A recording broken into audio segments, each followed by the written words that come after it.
राम राम राम राम राम राम। बांदा आयो मोसर मत हारो। मोसर कहते हैं इस मनुष्य शरीर मिलना। इस संसार में भरत खंड में और मनुष्य शरीर मिलना बड़ा दुर्लभ अवसर है।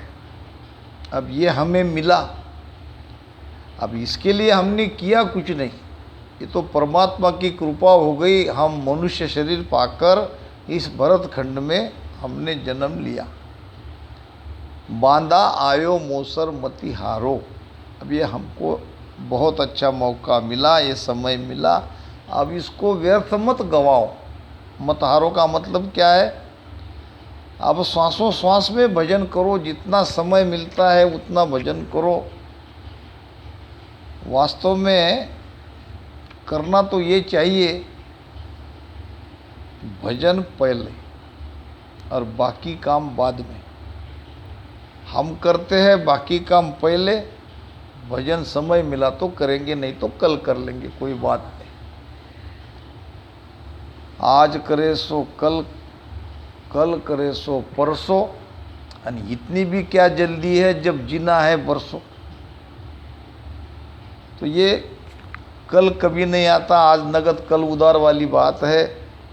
क्या पता हम कल रहे न रहे, ये किसको पता है। तो ये बहुत अच्छा समय मिला है, इसको गंवाओ मत। सांस श्वास और उश्वास में राम राम करो। जा संग हंस अगम घर पहुँचे, वे सद्गुरु शिर धारो। ऐसे सद्गुरु के शरण में जाओ कि जिनका शरणा लेके आप अमर देश में जीते जी पहुँच जाओगे। जुग को संग सकल दुखदायक। संसार का संग दुखदायक है, देख लो आप, क्योंकि संसार सारा दुखी है। अब जब दुखिया की संगत करोगे तो दुख तो मिलेगा। अब इसके उलट साधु संतों की संगत देखो, कितनी आनंद है, क्या आनंद आता है संगत में। जब सब मिलके आनंद से हम भजन गाते हैं, वाणी सुनते हैं, तो सत्संग का आनंद और कहीं नहीं है। यही है आनंद पथ, जो सत्संग में आज हम आनंद ले रहे हैं, यही तो है आनंद पथ। वहाँ जाके क्या मिलना है? मरने के बाद किसने देखा, क्या पता क्या होने वाला है। आज अगर हम जब चाहे तब सत्संग का आनंद ले सकते हैं और हमारे अंदर संतोष है, जो भी प्रारब्ध से हमें मिला है उसमें हम राजी है, और अपनी तरफ से कोई ज़्यादा उठपटाक नहीं करते हैं। ज़्यादा कोशिश करना भी बेकार है, मिलेगा तो उतना ही जितना आपके भाग्य में है। इसका मतलब चुप भी नहीं बैठना है। एक राजा के नगरी में एक विद्वान आया, कहने लगा कर्म बड़ा कि भाग्य बड़ा, मुझे इसका उत्तर दो। किसी को आता है क्या, कर्म बड़ा कि भाग्य बड़ा? तो राजा ने कहा, आप क्या कहे भाई, कर्म तो अपनी जगह सही है, हम कुछ करेंगे तभी तो मिलेगा ना। कर्म भी बड़ा हो सकता है, और ये देखते हैं कि कोई कोई भाग्यवान बिना कुछ किए उसको मिल ही जाता है, ऐसे भी है। तो भाग्य भी बड़ा है तो कहीं कहीं कर्म भी बड़ा है, किसको बड़ा कहे। राजा ने थोड़ा समय मांगा उस विद्वान को कि भाई मुझे कुछ समय दो, मेरे दरबार में बहुत सारे अच्छे अच्छे होशियार दरबारी है, उनके सामने आपका प्रश्न रखता हूँ, आप ऐसा करो 2 दिन बाद आओ। तो राजा ने दरबारियों की सभा बुलवाई, कहा कि भाई 2 दिन में उसका जवाब देना है, किसी के पास जवाब हो तो बताओ। एक बूढ़ा था, है तो दरबारी था, वो कहने लगा महाराज इसकी परीक्षा हम कल ले लेंगे और परसों उसको बता देंगे। तो कैसी लेंगे परीक्षा? बस करना कुछ नहीं है। एक सेठ जी को जो धंधा करता है, एक धंधा करने वाला सेठ जी और एक संत, दोनों को पकड़ के एक रूम में बिठा दो और बाहर से ताला लगा दो, और क्या क्या करते हैं वो देखते रहो। देखने के लिए थोड़ी सी जगह थी। अब ऐसे एक जगह दीवार को थोड़ा उसका निकाला गया था, एक दो ईंट निकाल के उसमें 2 लाडू डाल दिए, लड्डू। एक लड्डू में था हीरा और एक लड्डू में कुछ नहीं था।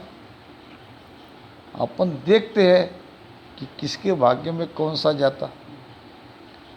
तो दोनों लाडू ऐसे डाल दिए, ऊपर से दीवार जैसी की वैसी बना दी, और वो रूम में एक सेठ जी को, एक साधु को एक रात के लिए डाल दिया।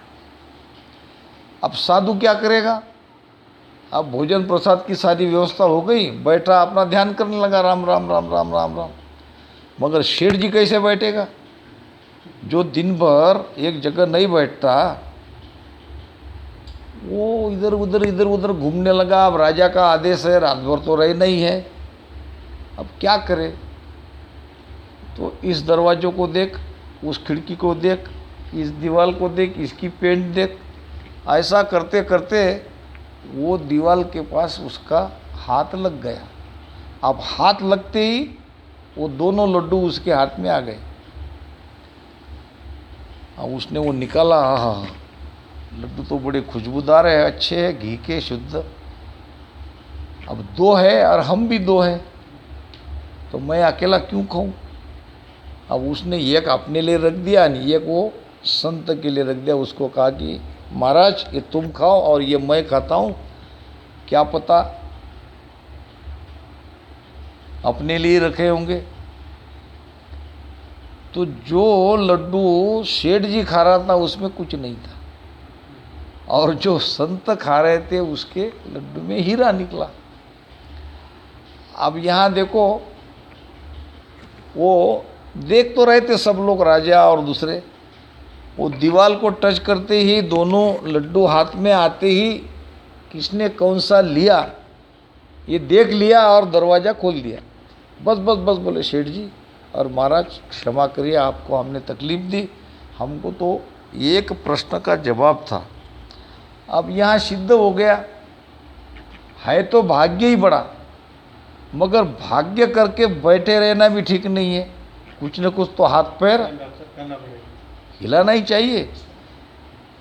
अब वो संत के भाग्य में वो हीरा था, मगर सेठ जी ने कुछ हालचाल तो करी।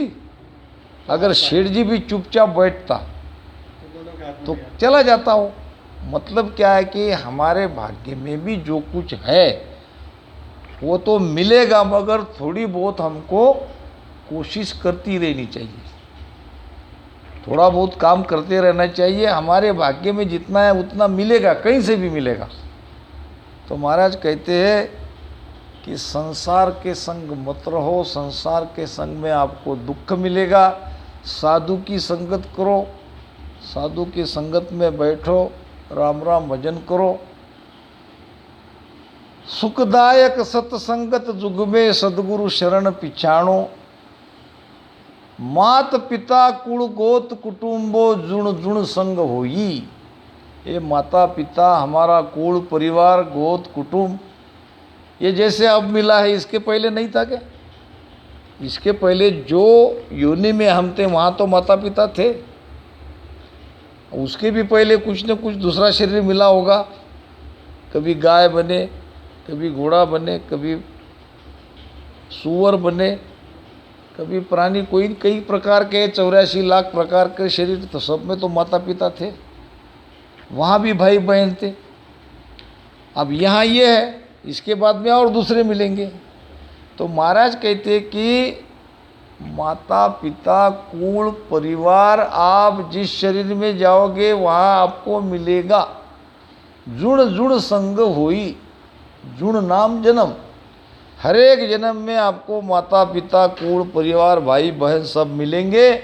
मिनका देह गुरु बोह पासो, मनुष्य शरीर भी आपको मिलेगा और कई गुरु भी मिलेंगे, मगर सद्गुरु नहीं मिलेगा।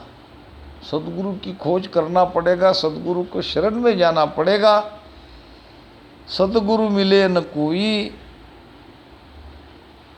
4 दिना की जोर जवानी। जवानी कितने दिन की है? 4 दिन की।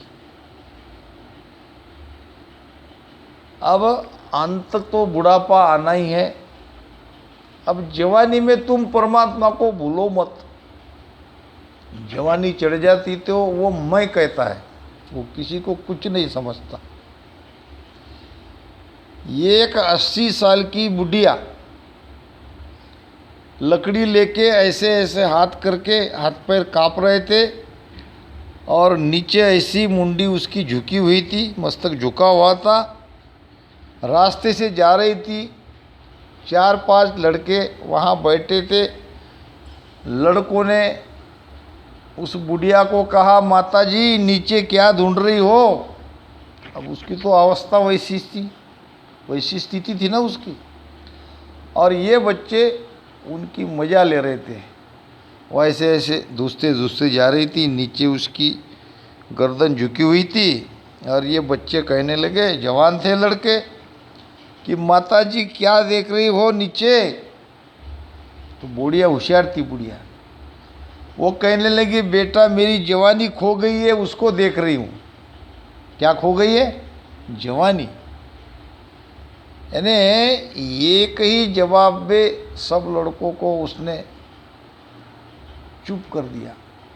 लड़के समझ गए बुढ़िया होशियार है, हमको इसको छेड़ना नहीं चाहिए, एक दिन हमारी भी स्थिति ऐसी होगी। तो बुढ़िया ने कहा, मेरी जवानी खो गई है, उसको मैं देख रही हूँ। यानी आज तुम जवान हो, ये तुम्हारी जवानी भी चली जाएगी, बूढ़े तुम भी होगे, तब तुम पर भी लोग हंसेंगे जो तुम आज मुझ पर हंस रहे हो। 4 दिना की जोर जवानी आदे कर मत भूलो, और आदेसी दगो इन काया में जुग जुग दुख संग झेलो।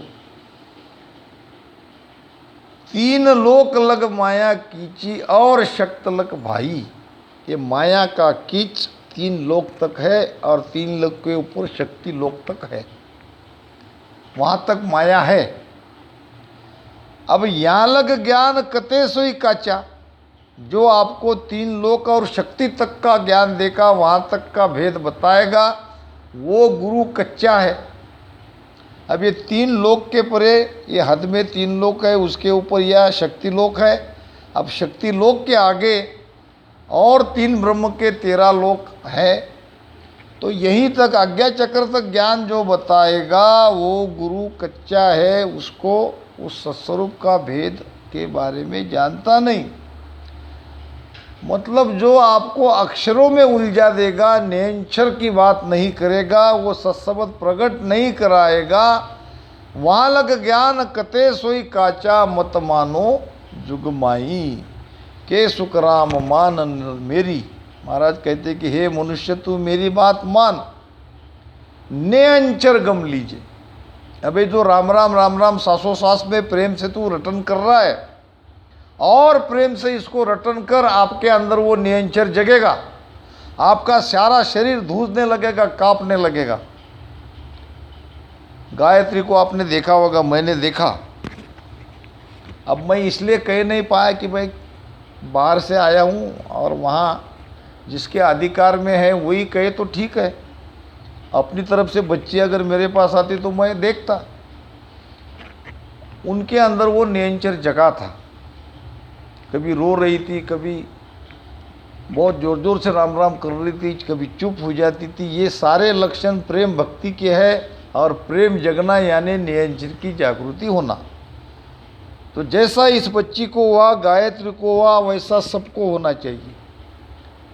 अब होगा, क्योंकि जीव 2 प्रकार के हैं। यहाँ आने वाले रामस्नेही 2 प्रकार के हैं।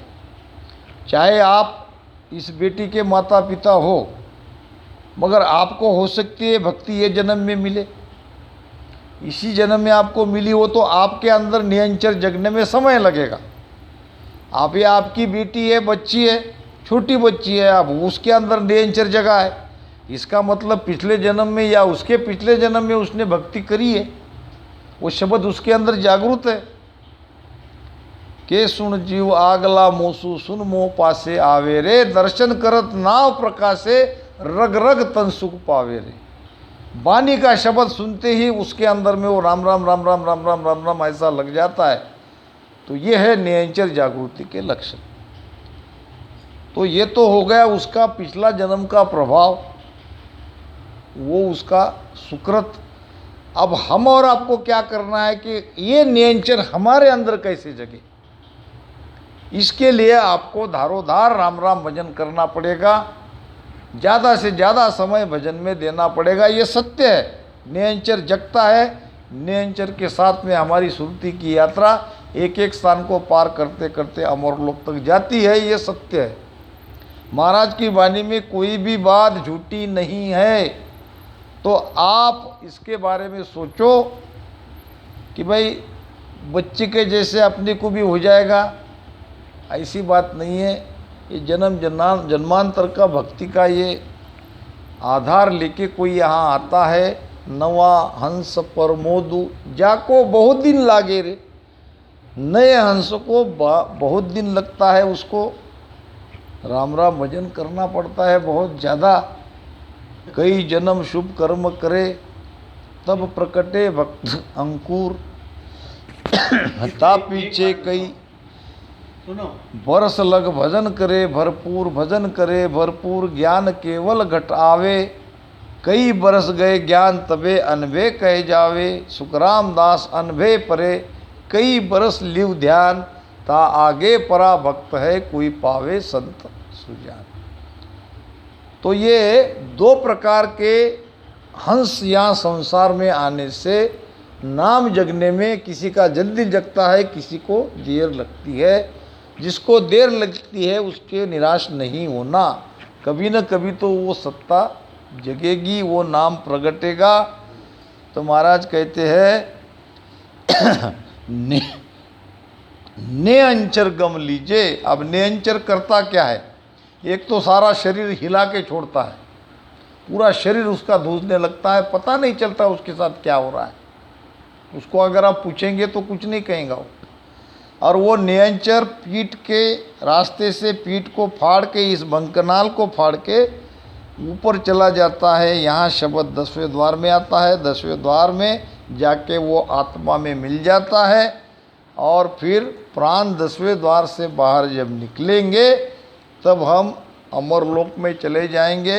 अमरलोक में जाने के बाद दोबारा वापस उसको जन्म लेना नहीं पड़ता। तो महाराज कह रहे कि चेत बिरिया थको समझ विचार कर, यानी समय रहते जल्दी से चेत जाओ। क्या पता हम कितने दिन संसार में, क्या पता मौत कब आ जाए। तो समझो, सोचो, विचार करो और चेत जाओ, भजन करो। लोह का ताव जो आव जावे, जैसे लोहे का ताव है इस प्रकार हमारी आयु जाती है, मिटने में देर नहीं लगती। कबीरा इस देह का मत भरोसा जान, कल देखा था बाजार में आज देखा स्मशान। जैसे लोहार जो कोई उसका वस्तु है जिसको उसको आकार देना है, धार लगानी है, तो जैसे वो लाल हो जाता है आग में, लाल रहा तब उसके ऊपर घन से ठोका जाए तो वो आकार बदलेगा, जैसा चाहे वैसा बनेगा।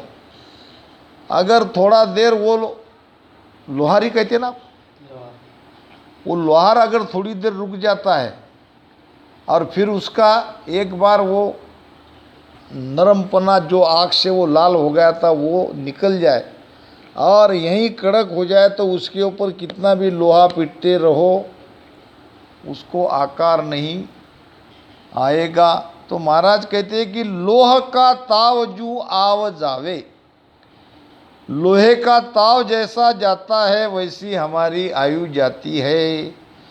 बहुत पिस्तावसी अंत लोहार जो, जैसे लोहार बहुत पिस्ताता है कि इतनी बड़ी वो भाता चला के आग लगा के इसको लाल किया और मैंने उसको घन पे उसके ऊपर एरन पे रख के उसके ऊपर घन मारने में देरी करी तो लोहार पछताता है, दोबारा उसको सब करना पड़ता है। तावसु काड़ घन नाए बाए, आग से निकाल के ही उसके ऊपर घन से चोट देना था, मगर वो नहीं किया। जब वो नहीं करता तो लोहार पछताता है। मान को जन्म नर नीटते पावियो, सुबसो काम हल बेग कीजे। ये मनुष्य शरीर तुम्हें नीट यानी गिनती का मिला है, श्वासा में मिला है। 77 करोड़ 76 लाख श्वासा ये हमारी कुल आयु है, मगर उसमें भी उतना ले पाते कि नहीं ले पाते ये बात अलग है। तो ये मनुष्य जन्म हमें बड़े मुश्किल से मिला है, बहुत कम समय के लिए मिला है। शुभ सो काम हल बेग कीजिए। बेग यानी जल्दी, जल्दी से अच्छे काम जो जो करना है वो करो। रावण के नाभि में जब राम का बाण लगा था, रावण मरणासन्न स्थिति में था, तो राम ने लक्ष्मण को पूछा कि जाके रावण को पूछो, उसके पास ज्ञान है, उसके अनुभव की जो बातें हैं तुमको बताए। जब लक्ष्मण जी गए, हाथ जोड़ के प्रार्थना करी, मुझे राम ने आपके पास भेजा है, कृपया मुझे, आप तो बहुत महान ज्ञानी थे, आपके अनुभव की कुछ बातें मुझे बताए जो मेरे जीवन में मुझे लाभप्रद हो। तो रावण ने कहा, लक्ष्मण जो काम करना है, जो काम करना जरूरी है, जो काम करना आवश्यक है, उस पर कल पे मत टालो, और जो काम करना नहीं है, जो काम जरूरी नहीं है, उसको कल पर टालते जाओ, उसको आज मत करो। आज तो वो काम करो जो तुमको करना जरूरी है। मेरी ये बात तू सीख। मैंने जो चाहा था वो कर सकता था, इतना मेरे अंदर सामर्थ्य था, मगर मैं हमेशा अच्छी अच्छी बातें टालता गया, और आज देखो राम के बाण से अब मैं मर रहा हूँ। तो कहने का मतलब शुभ सो काम हल बेग कीजिए। अब शुभ काम क्या है? शुभ काम है भजन। भजन ही करना है। भजन के लिए सोच विचार मत करो, और बात के लिए सोच विचार करो। बाकी काम होगा नहीं होगा कोई वादा नहीं, थोड़ा बहुत नुकसान हो जाएगा, मगर भजन का जो घाटा है ये जन्म जन्मांतर से नहीं भरने में आएगा। जगत के संग तू मुगत नहीं पावसी, साध की संगत कोई हेर लीजे। हे जीव, तू संसार के संग में रह के कभी मोक्ष नहीं प्राप्त करेगा, तू मुक्त नहीं होगा, तू बंधन में रहेगा। जाके साधु संत की खोज कर और उसकी शरण में जाओ, और ये बंधन से तू मुक्त हो जा। तू आकाश में उड़ पक्षी के जैसे, ये 3 लोक के बंधन में तू मत फंस। ये मेरा मेरा मेरा मेरा करते करते तुझे दुख के सिवाय कुछ हाथ नहीं आएगा। जम का दूत बिना भजन तोय मारसी, नरक निगोत के बीच डारे। भजन न करने वाले को यमदूत लेके पटकेंगे, 84 प्रकार के कुंड में, निगोद नाम के नरक में डाल देंगे और मारेंगे, पीटेंगे। हमने जो जो कर्म किया है वो हमको सब भुगताएंगे।